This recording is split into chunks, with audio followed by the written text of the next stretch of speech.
Om Shanti, good evening. We are very happy to have Shielu Ben with us this evening. She will share on the topic, Accumulate the Power of Yoga. Most of us do know Shielu Ben. How many of us here who do not know her? Everyone, or one or two? Well, if you do not know her, at least you would have heard her voice when Baba comes, isn't it? She's the voice when Baba comes. And for those who know her, she's based in Pandabhavan, Mount Abu here, and she takes care of the global office. But more than that, she has got many responsibilities. As I was going through her biodata, she's the senior faculty member of Raj Yoga Academy for a Better World in Gyan Sarovar, and she's the coordinator of the education wing, and she's in charge of the Raj Yoga intensive training. So many things she's doing, and of course we know her as a very good orator. One thing I do like about her is her lightness and easiness, and the classes that she gives is so easy to understand, and all of us loves her stories very much. Well, she came to Baba at a very young age of 12 in 1960, and since then she has traveled extensively to many, many countries. So let us warmly welcome Shielu Ben.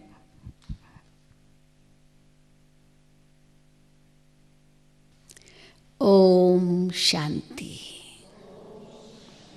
Om Shanti. Om Shanti.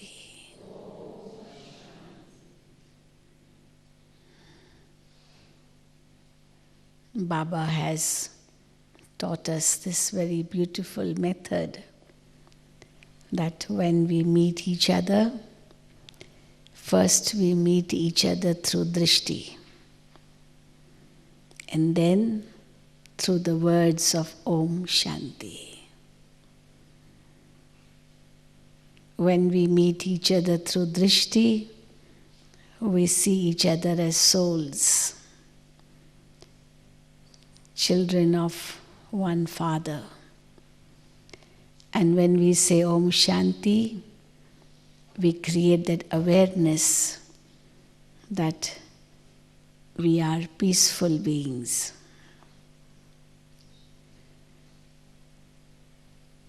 So first of all, I would like to welcome you on behalf of me, because I've not had a chance to meet many of you in this season. I did give a class, but that was much before Baba.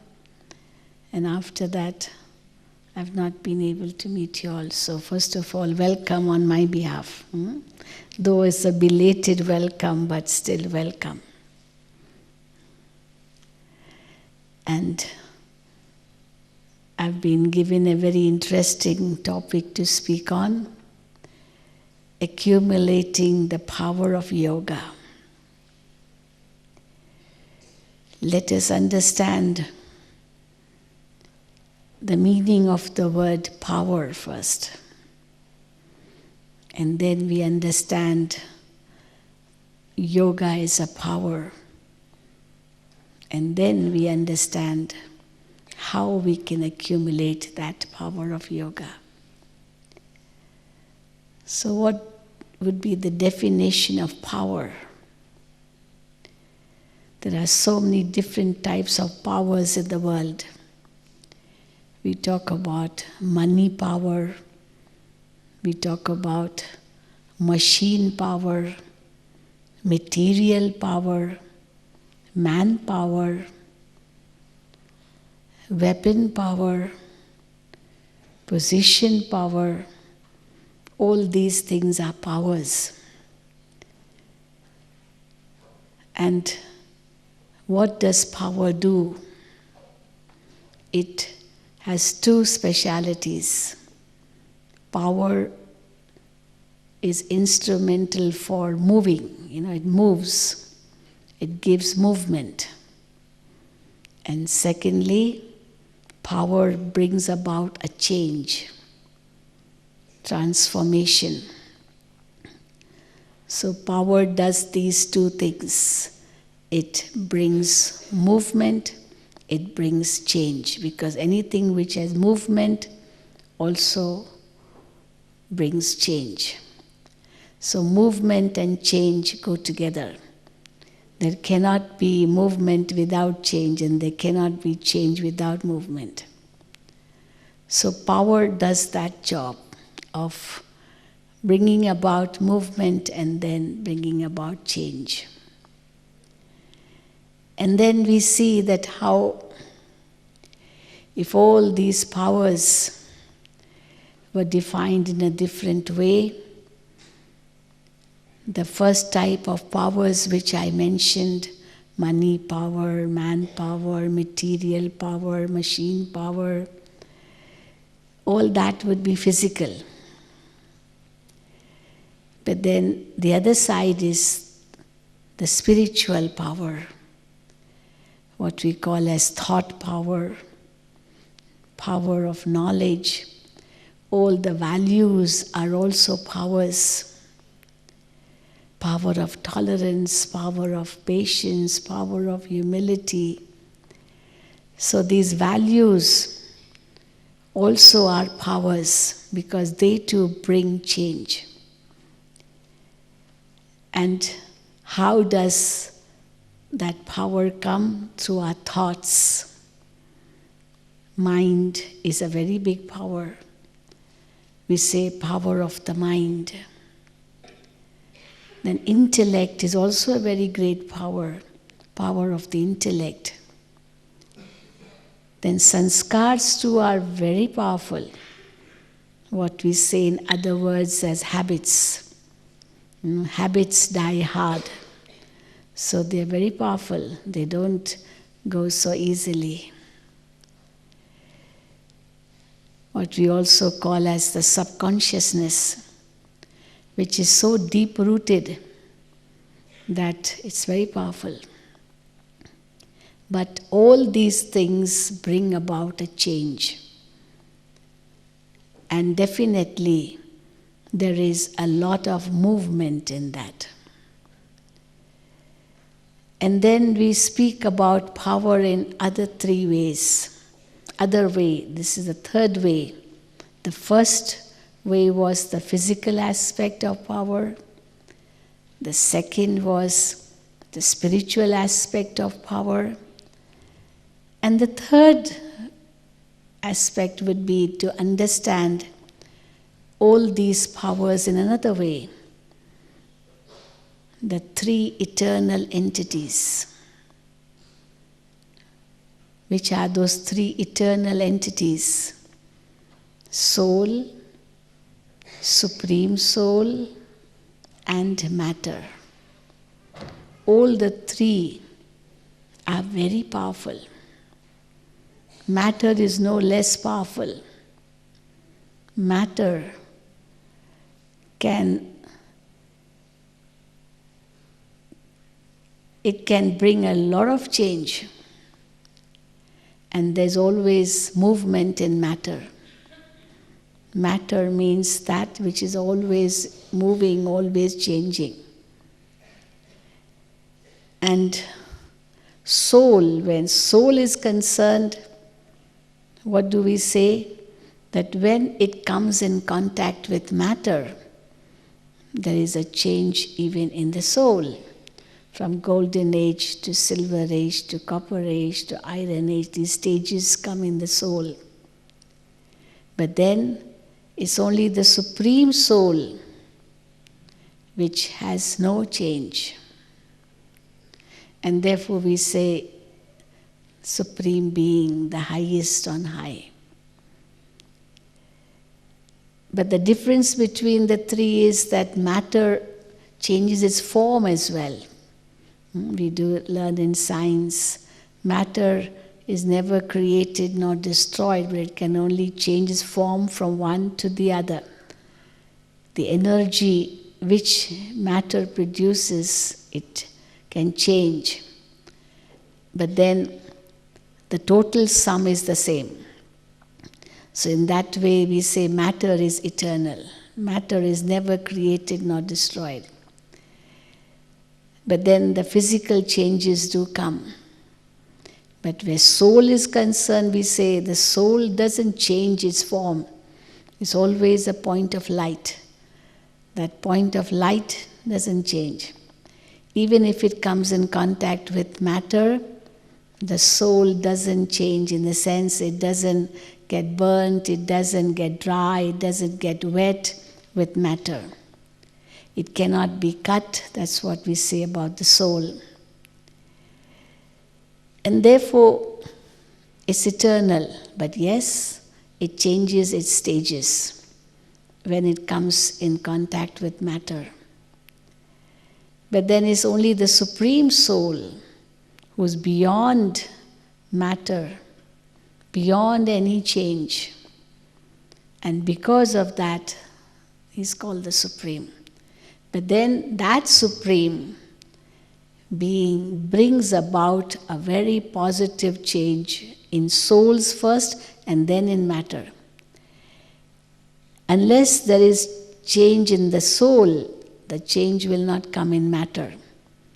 Because matter is supposed to be subservient to the soul. Matter is not the master of the soul, it's the server of the soul. Soul is the master.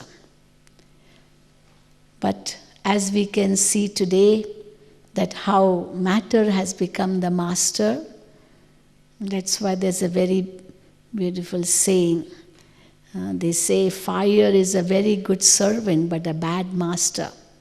For all the 5 elements, they are very good servants, they serve.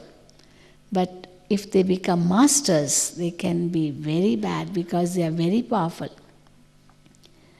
Someone is very powerful, but if he is subservient, if he is serving, then he doesn't use the power in a negative way. He'll use it in a positive way.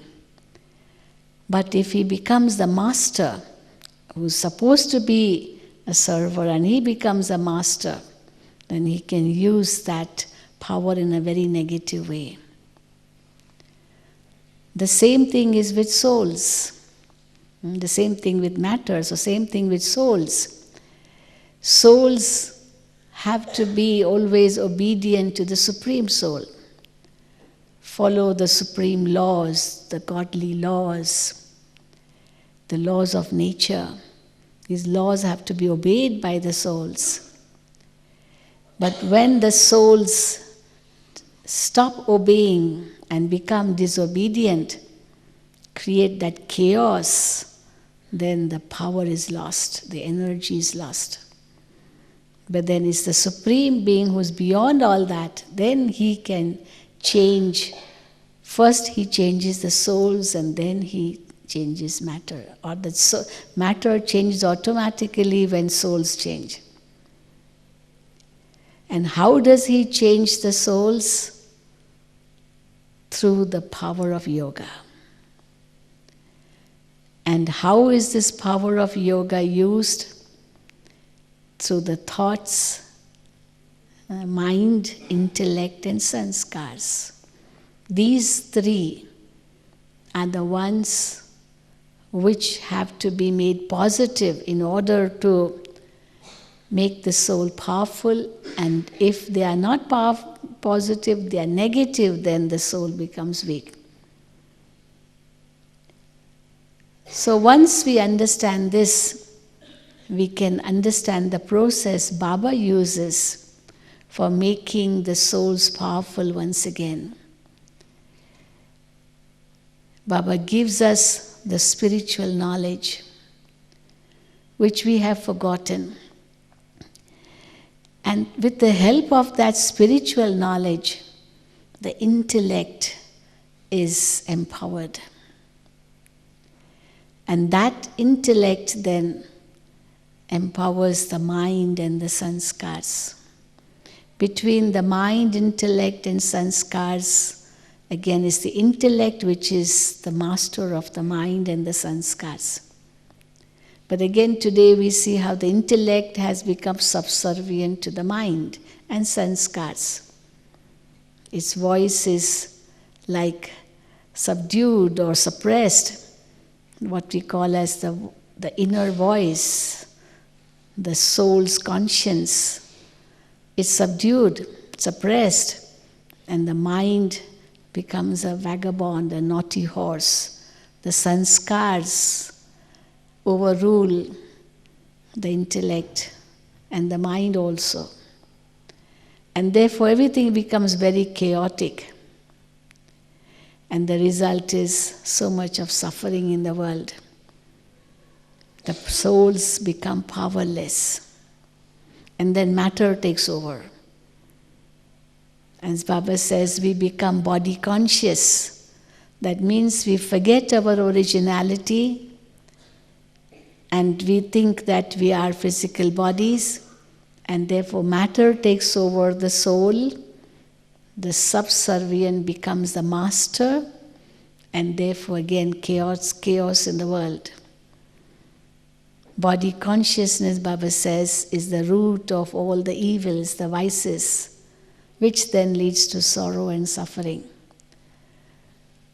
So Shiv Baba comes to give souls that strength back. How? Through the power of yoga. He first of all gives us the knowledge that we are souls. And therefore, yoga, Baba says, doesn't really mean to just keep chanting. This morning Baba was saying, Shiva, Shiva, Shiva, Shiva. No, that's not yoga. Or keeping an image in front and trying to concentrate on that image is also not yoga. Because we may be giving work to our lips, by chanting any name. We are giving work to our lips.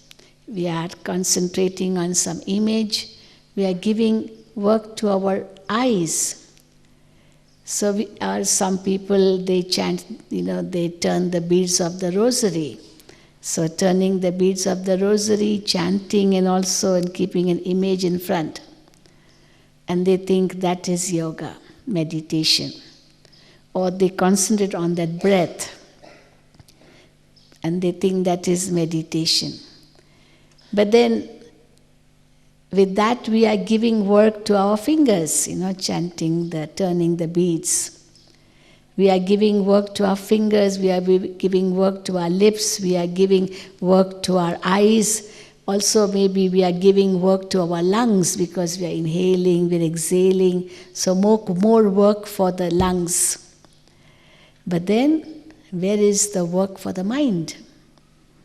We are not giving work to the mind. We are not giving work to our intellect. We are not giving any work to our sanskars, how they should behave. And therefore, the physical aspects are there, and the result is the change doesn't come inside. Maybe during that time we are not committing any sinful actions, our hands are turning the beads, and therefore no sinful actions committed with the hands. Our lips are moving, repeating some mantras. So maybe our lips are not speaking bad words.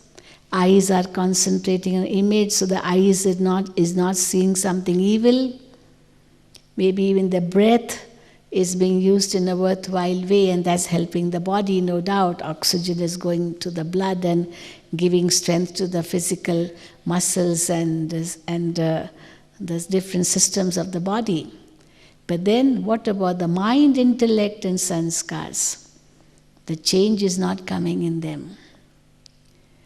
Therefore, when Baba comes, the first thing Baba does is he gives the knowledge of the soul and Supreme Soul, and then tells the souls, now children, remember me. Remember me. This is the real yoga. Raj Yoga. Baba says, I teach you Raj Yoga.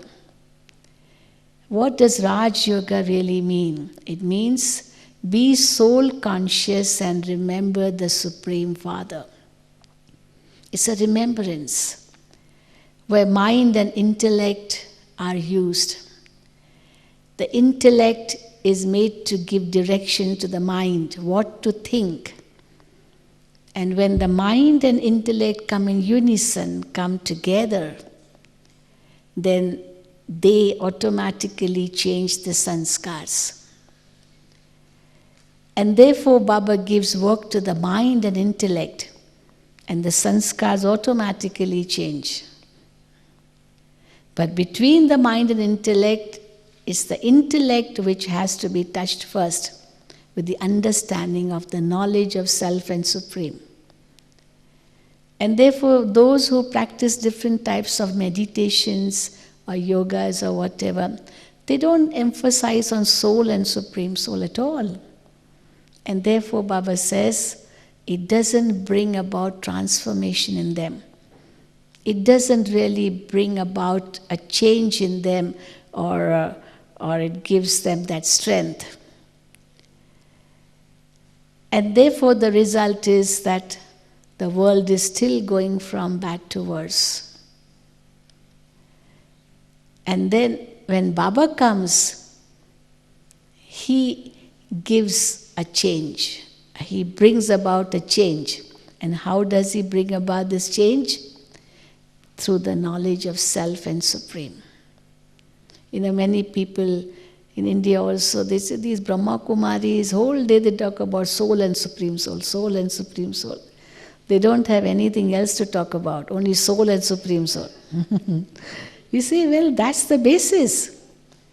People talk about values, but how will the values come? Who imbibes these values? Who makes efforts to inculcate these values? The soul. And who is the source of these values? The Supreme Soul. So without the knowledge of soul and Supreme Soul, how will the values come? People talk about values, but the basis is soul and Supreme Soul. And if the basis is not understood, the foundation is not understood, how can you build a building of values? It will be of no use. The power will not come. We all talk about we should be tolerant, we should not get angry. So not get angry means we should be tolerant. Tolerance, anger, opposite of anger is tolerance. Peace. So tolerance and peace are values, and anger is the anti-value. But in order to overcome anger, we have to have the knowledge of soul and Supreme Soul, because soul is an embodiment of peace. Supreme Soul is the ocean of peace. And because that is not paid emphasis on, therefore people are not able to experience those values. And therefore what Baba did was, first of all, he gave knowledge of the soul. Brahma Baba, how he practiced this. At the beginning when Shiv Baba told him, you are a soul, how Baba practiced it. He used to write on the walls.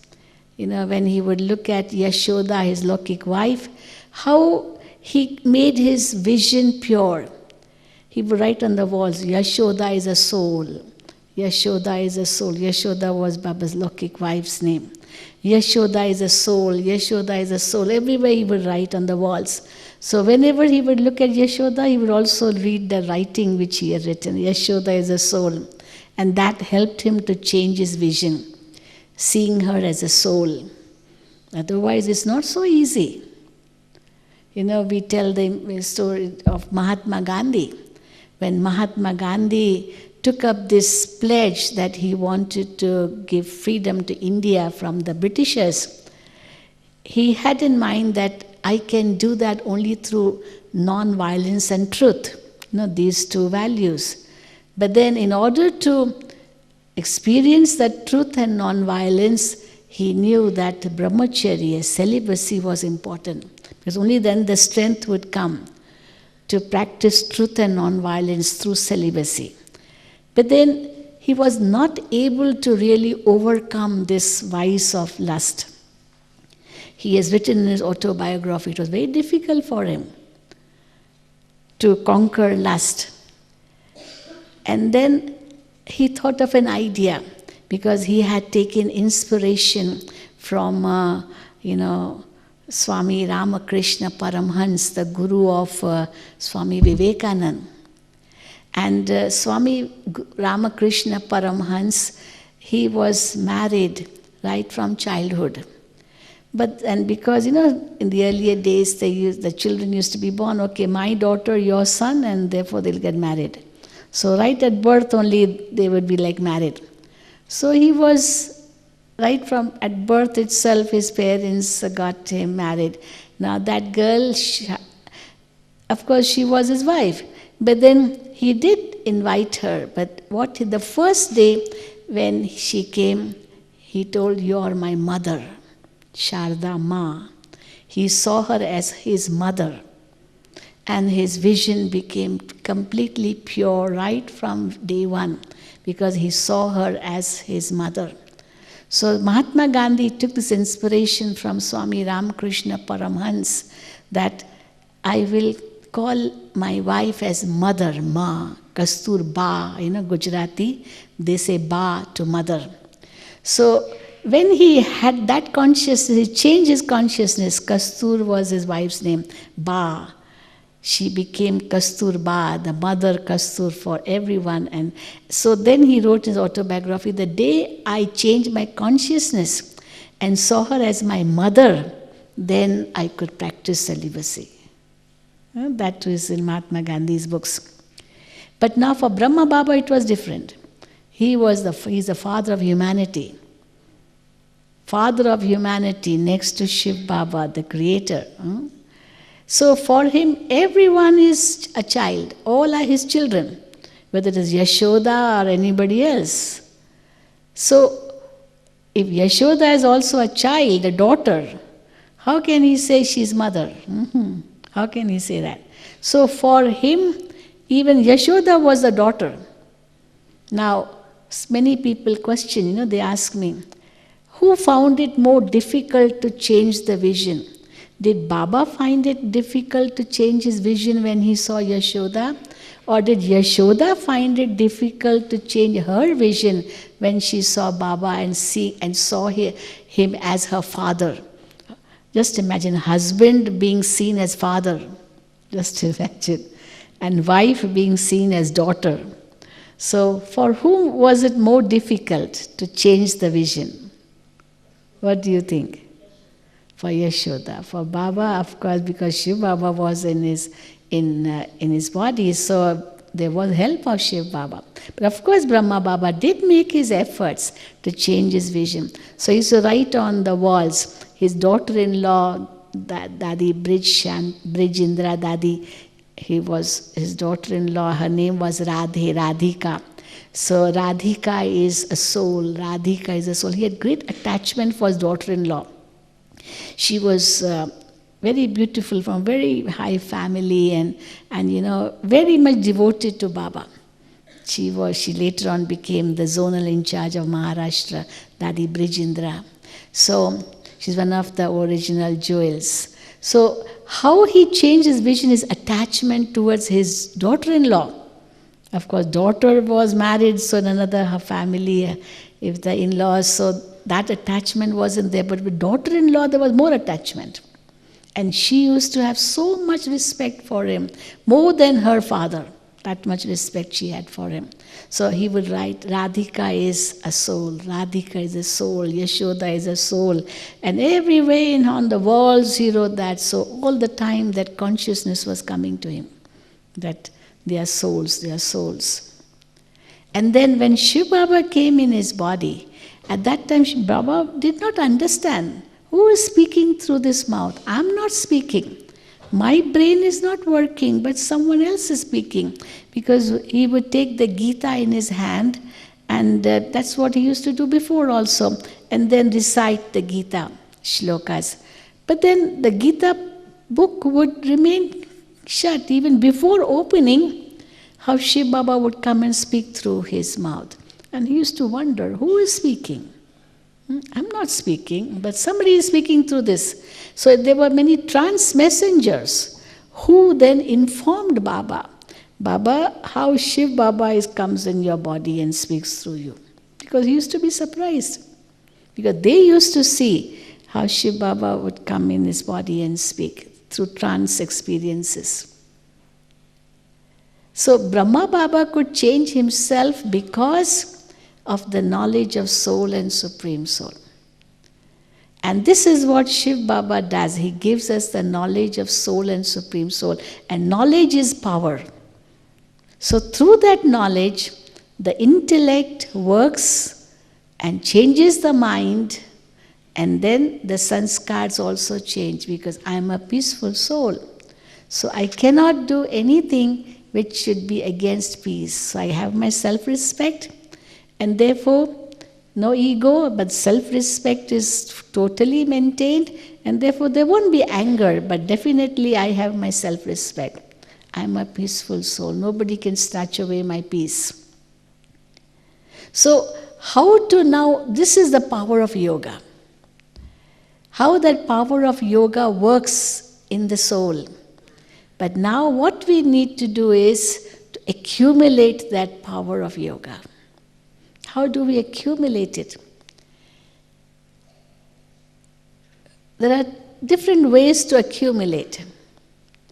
One is you are earning, and in this way accumulating.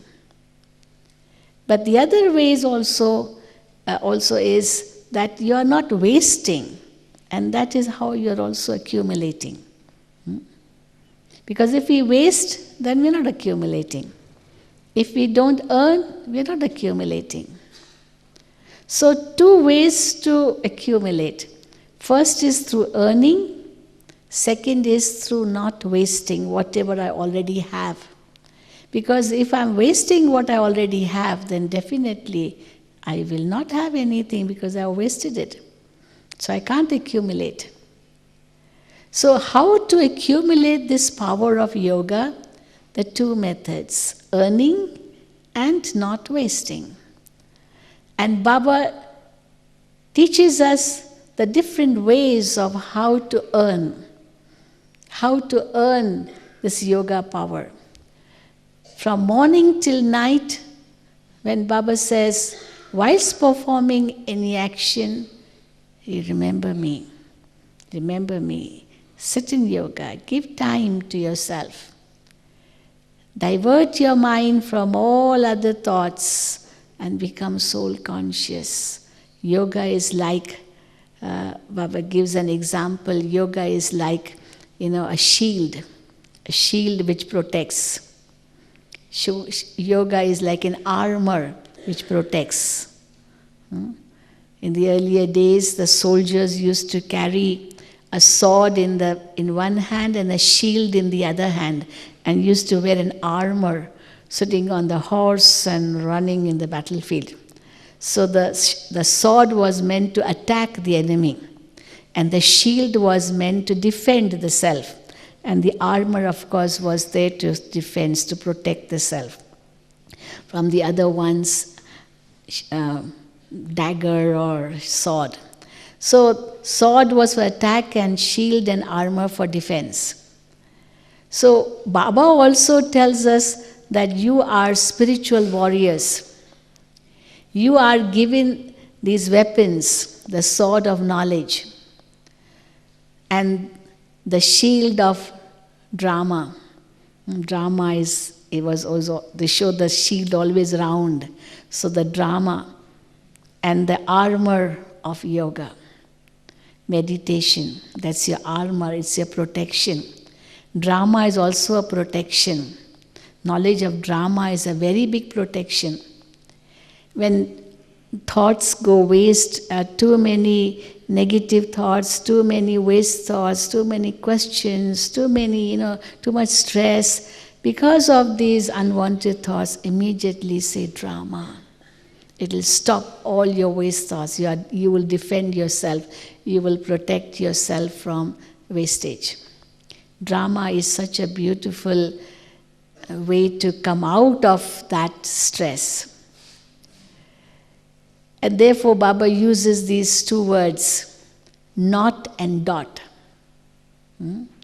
Not means it's like with the help of knowledge, you are cutting that negative thought. No, no, no. And with the help of dot, the knowledge of the drama, you are protecting yourself. So, in this way, Baba says, you are able to accumulate. By not allowing waste to come, and also creating positive thoughts. So in meditation, we don't stop our thoughts. We don't stop. Some people, when they do meditation, in different types of meditations, they also aim to just stop thoughts. They use the word chitta vritti nirodha, suppression of thoughts, suppression of feelings, suppression. They suppress. Baba said, you don't have to suppress. You have to make it sublime. Difference between suppression and sublime. Making it sublime, making it elevated. It's like dirty water. Now you want to clean that dirty water. How do you do it? You can, if you want to clean it, okay, maybe just leave the water for a while, and all the dirt, the heavy particles, maybe they will settle down and there'll be some clean water at the top. But that's not a very, very right way of cleaning the water. The other way is filtering the water. Okay, you get the clean water and that the dirt remains in the filter.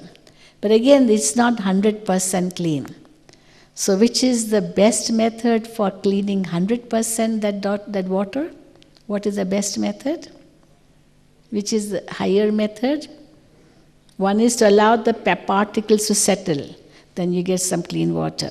The other is to filter that water to get some clean water. But which is the highest method?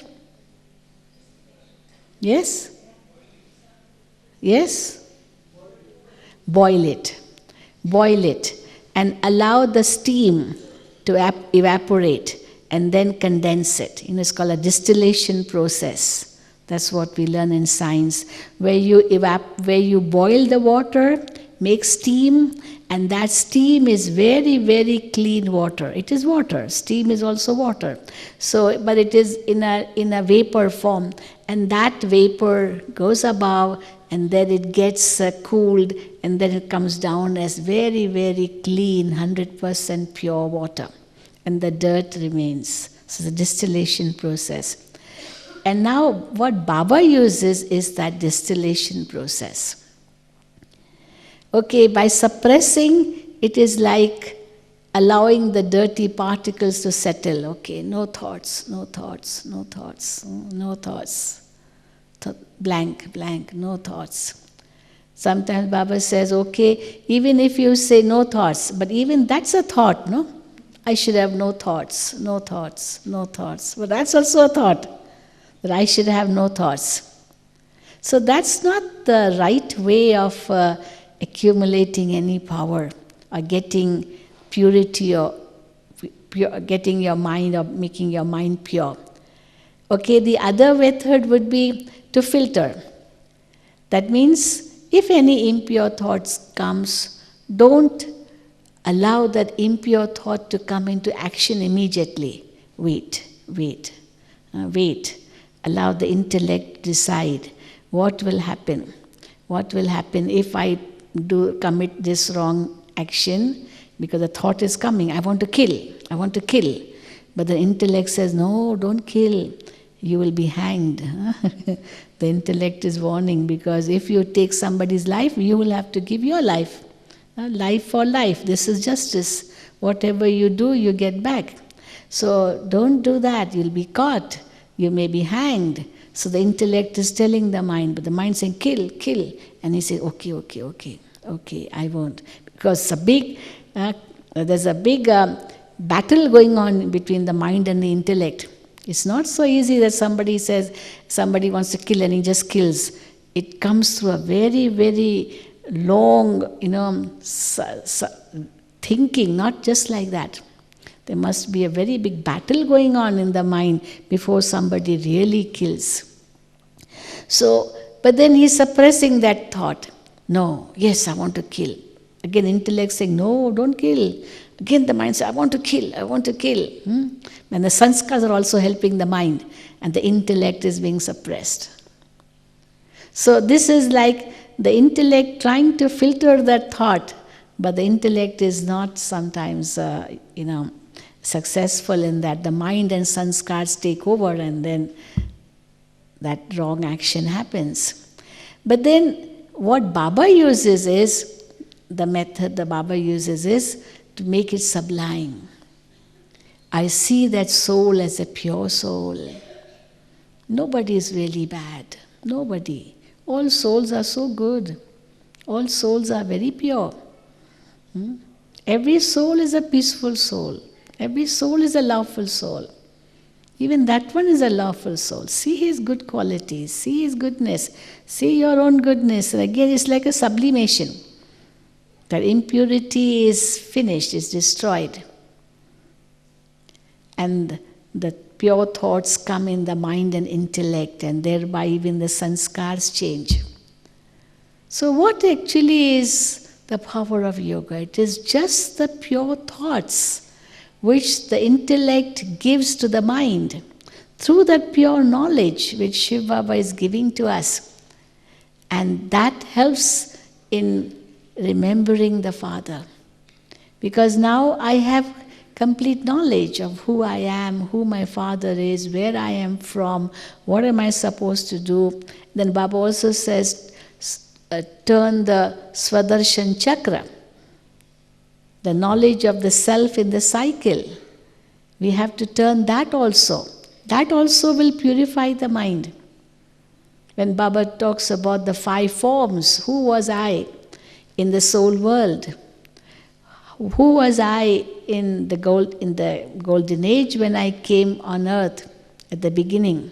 Who was I in copper age? A worship-worthy soul. Who am I now? A Brahmin. What am I going to become? An angel. So all the 5 forms are very, very positive forms. A point of light as a soul in the soul world, a deity in golden age, worship-worthy soul in copper age, Brahmin at some confluence age, becoming an angel, going to the subtle regions and then going back home. It's such a beautiful feeling, which is not imagination. It is not an illusion. It's not hallucination. It's a reality. And who is telling us this? It's God Himself. God is the truth. And therefore Baba says, in yoga, faith is very important. Without faith, you can't even think of this. Because again, question will come, who knows whether golden age will come or not? Who knows whether I'll go to the soul world or not? Who knows whether I'll become a deity or not? Who knows, who knows? So if you think in this way, it's not meditation. Churning is different from who knows, who knows. Huh? Some people say, but this is, I'm churning. No. Churning has a basis of faith. Without faith, you can't churn. Supposing you don't have faith in Paramdham, can you churn about Paramdham? I don't know whether Paramdham exists or not. Will you say like that? Because the faith is there. Who has told me this? It's not any human being who has told me this. It is God, the truth. So if that truth Himself is saying this, that faith is there, then the churning is very proper. Okay, I have the faith. Yes, I was in Paramdham. Now with that faith, churn. What my stage will be in Paramdham. Very pure, very close to Shiv Baba. As a necklace round Shiv Baba's neck. Enjoy that feeling. What will I be in golden age? So close to Lakshmi Narayan. What will I be in copper age? A worship-worthy soul. So with that faith, you are churning the Swadarshan Chakra, the 5 forms of the self. That's meditation. Now this will help you to accumulate power within. This will help you to transform yourself within. This will help you to purify yourself completely. Because I'm always thinking of these 5 forms. That's why before Baba used to say, okay, have long sittings. But then gradually Baba saw that how children cannot sit for long. Okay, every hour. 5 minutes every hour, 10 minutes every hour. If you can't do that, okay, 1 minute every hour. Okay, 5 seconds every hour, because if you can't do for long. And let it be a different form of sitting. Like Baba said in today's Murli, that, okay, when you're sitting in meditation, let it not be like a regular way of sitting. Let it be little different. Then you know that really you are meditating. Though Baba says it is natural, but still, if you have a different pose, then definitely you are aware that yes, you are meditating. Otherwise, okay, I'm lying down and meditating. All right, I'm sitting on a sofa and enjoying and meditating. No, let it be firm with yourself. You don't have to do Padmasana, Baba said. No, you don't have to do that, like putting both your feet up, like a lotus posture. You don't have to do that. All cannot do it. So it's not necessary. You can't do Shirsasana, putting your head down and legs up. Shirsasana, balancing on the head. Baba says no need. No need to balance on the head. What you need is balance off the head, not on the head. A big difference between balancing on head and balancing off head. So let it be off head, not on head. Don't have to have a lotus posture sitting, no need. Those who have rheumatic pains or arthritis and all body pains, they can't do that. So it doesn't matter. But you can definitely sit in a very normal position and just be detached from the body. Because even Patanjali, they say Patanjali Yoga, when the asana word is used, posture. But nowhere Patanjali ever mentioned that it has to be lotus posture, it has to be this posture, that posture. He said any posture in which you can sit for a long time comfortably. Let that be your true posture. What you call as Sukhasana. The asana, the posture, the seat in which you feel very comfortable. But it should be definitely with some discipline, not lying down and like that laziness. Not with the laziness, but with that discipline. But no need to give penance to the body. And therefore Baba says, let this meditation be very easy. Baba does not want his children to really labor. Baba does not want his children to feel penance. You've already had that penance for 63 births. Too much of bhakti. You have given so much torture to your body. That's what they do in bhakti. So much torture to the body. Baba says, now no need. This body is also like a temple where the pure soul is sitting. Think in that way. So I have to take care of the body to, of course, not have attachment with the body. But this body, Baba says, also very precious. Because if you say, okay, I want to die, I'm not very attached to the body, I don't mind dying. But if you take another body, you won't have time to make efforts. Therefore, protect this body also. Baba was saying in today's Murli, the longer you live in the body, the better for you because you can make more efforts. Don't think of ever committing suicide or leaving the body. Never.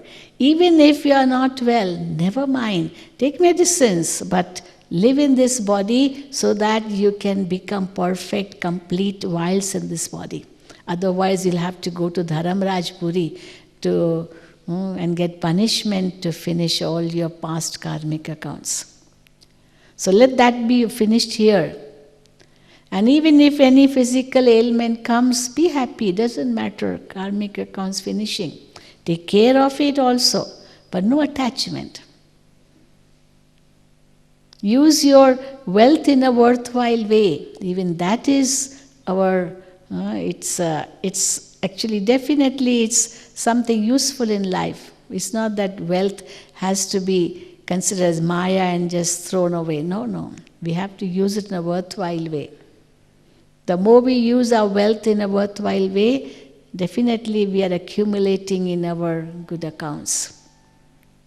So body, mind, wealth, our thoughts, this physical body, the wealth, our time, all are being used in a worthwhile way. All that is being accumulated in yoga power. So accumulation of yoga power means, power of yoga means accumulating in every way. Using your physical energy also in the right way. Using the thoughts of the mind too in the right way. Using your wealth in the right way.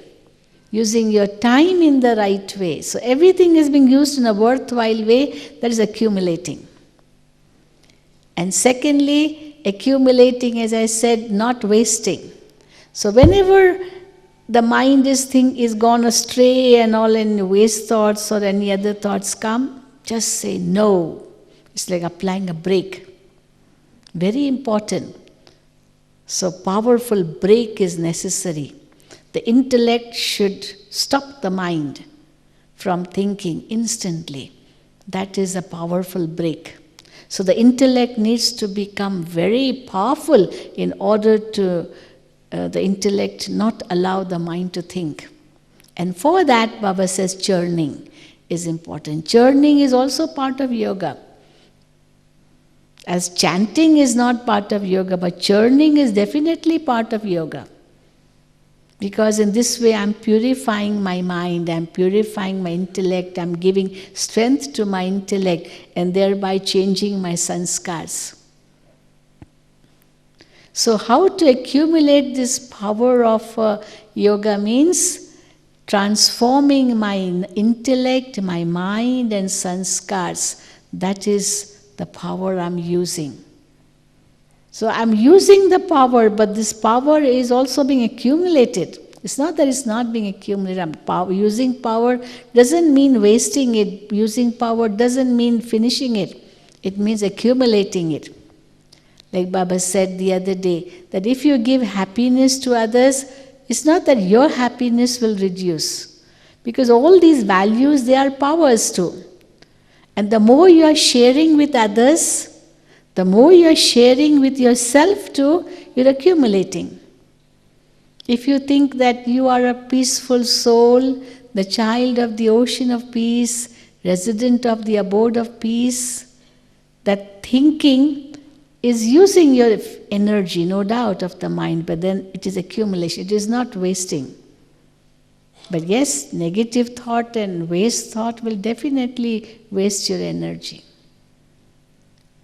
And whenever any such thought comes, just say no. Just say drama, and that will bring an end. Many children don't know how to use this word drama. For everything they'll say drama. Everything drama. No. Drama should not be used before the action. Action has to be performed first. Don't say, oh, whatever is in the drama, it will happen. Baba says you won't even get a glass of water to drink if you say drama for everything. Because if you want water to drink, you'll have to go to the kitchen, you'll have to go and open the tap, take the glass and take the water and drink. If you just say drama, will the water come by itself into your mouth? If it is a drama for me to drink water, I will drink water. Will you say like that? You have to make the efforts, no? So this knowledge of drama should be used only after the action has been performed. What we say is, in the Gita is very beautifully written in Sanskrit, there's a shloka, karmane vadhika raste ma phaleshu kadachanam. To perform actions is your own right. You do the best you can. But leave the fruit to God. Don't think of the fruit. Just think, do the right actions. Leave the fruit to God. Whatever God has to give to you, He'll give you. Now we say, well, whatever you do, you reap. It's not God is giving fruit to everyone like that. You reap the fruit according to your karma. But you surrender the fruit to God. That's what it really means. If you get success, then don't have the ego that I did it and therefore I got success. If you do not get success, Don't be unhappy because at least you did the action right. Never mind, it was a learning. Nothing is ever a defeat. Maybe it's a failure, but that failure is a learning. It's not a defeat. At every step you are learning. No one is complete. So this knowledge of drama has to be used in this sense, that when the action is complete, okay Baba, I gave it to you, now it's up to you whatever result you want to give me. Then whatever happens, okay, drama. So if there is success, then also drama. Baba did it. If there's no success, then also drama. Never mind, I learned from it. It's not a defeat. I can do it again. So let this knowledge of drama be used only after the action. Before that, I have to practice. I have to make the efforts. I have to keep the courage. And therefore Baba says, between courage and help. Baba says, you keep the courage and I will give you the help. But between courage and help, there is in between the word determination also. That also goes with the action. Courage and determination go with the action, and then help is in the form of the fruit of it, which will help you to get success. And if the success comes, don't have the ego, I did it. No, Baba did. And if no success, be happy, at least I did the action well. Baba, I tried my best. And if the success comes, always think I'm only an instrument, Baba did it through me, and therefore thanks to Baba. Many people, what they do, they take the reward. I did it, and therefore they take the reward. And Baba says, if you take the reward, then you will also have to take the insults. Because when we don't get success, people may insult you, people may abuse you, people may, they may say bad things about you. So don't take both. If you take the praise, then you have to take the defamation also. So neither take the praise nor take the defamation. You don't have to take defamation if you haven't taken the praise also. Because Baba did, I didn't do anything. So in this way you understand drama. That whatever happens, it was in the drama. But after the action, you do your best in Baba's remembrance. And that will help you in accumulating your yoga power. Before you perform any action, tell Baba, Baba, come. You're invoking Baba. And you're not doing alone. 1,000 arms, hands of Baba are working with you.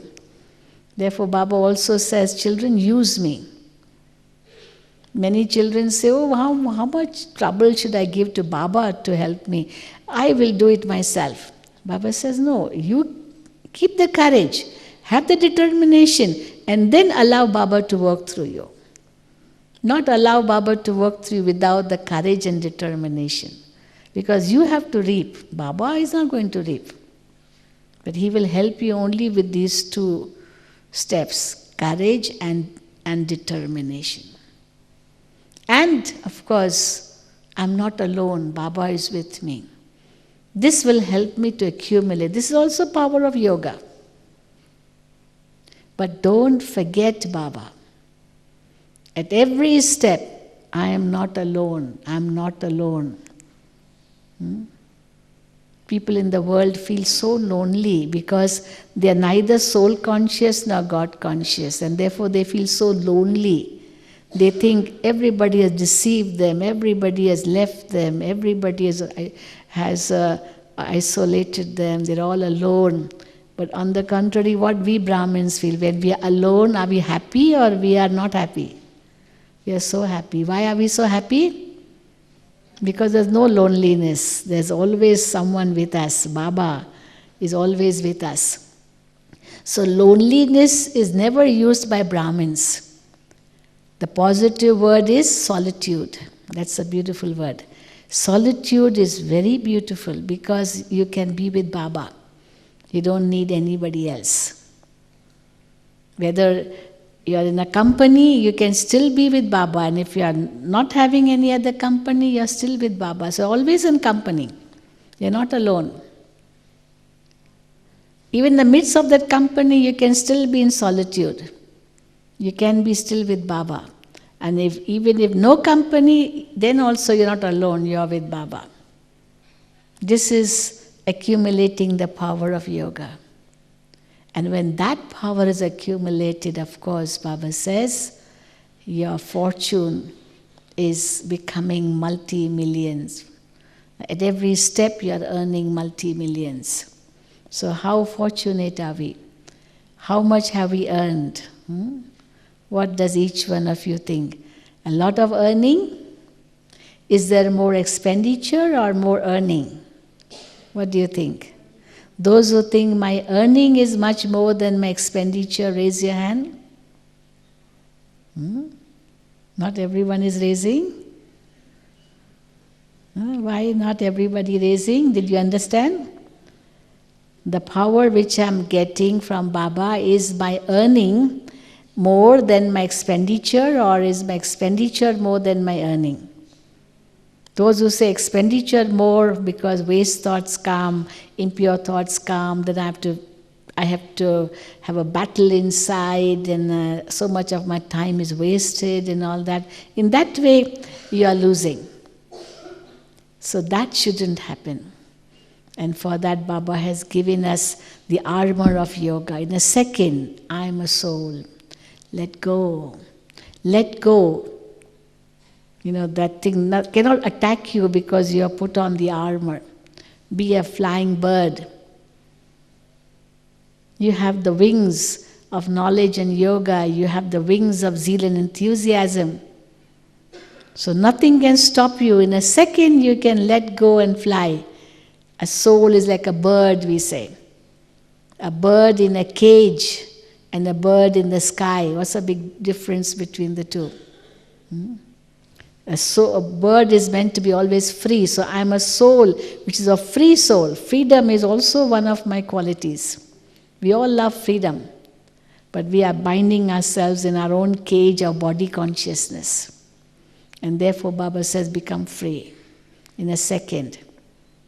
And that freedom internal freedom will help me to accumulate. Okay? So let us practice that. Experiencing freedom. Anybody has any question? Speak loudly.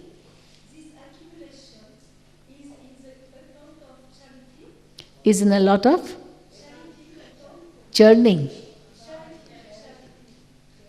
Come in the front end. Charity. Oh, a lot of accumulation in charity also. Yes, that's another thing then.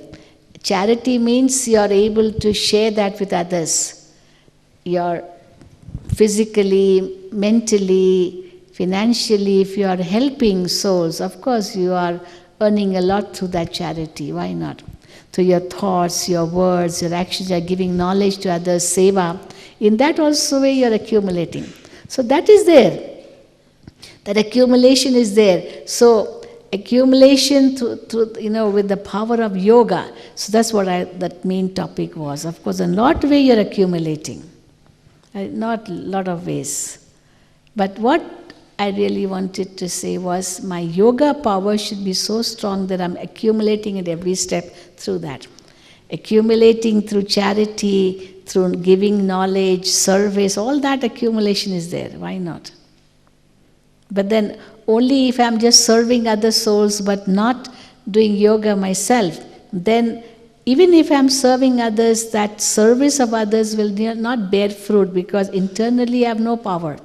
And then I say, oh, I did so much service, I'm so tired because you have finished all your energy. You did service but you didn't accumulate the yoga within you. Even that service should not make you feel tired at all. On the contrary, it should give you more enthusiasm, it should give you more spirit to serve. No tiredness should come. But if the tiredness comes, it means internally I'm empty, but I'm only serving externally. So internally I have to accumulate, and then service will happen automatically, now Baba says. You will be invoking souls and souls will be coming to you. Even that we are seeing how success is coming at your steps, at your doorway, at your door, yeah. Now the time has come.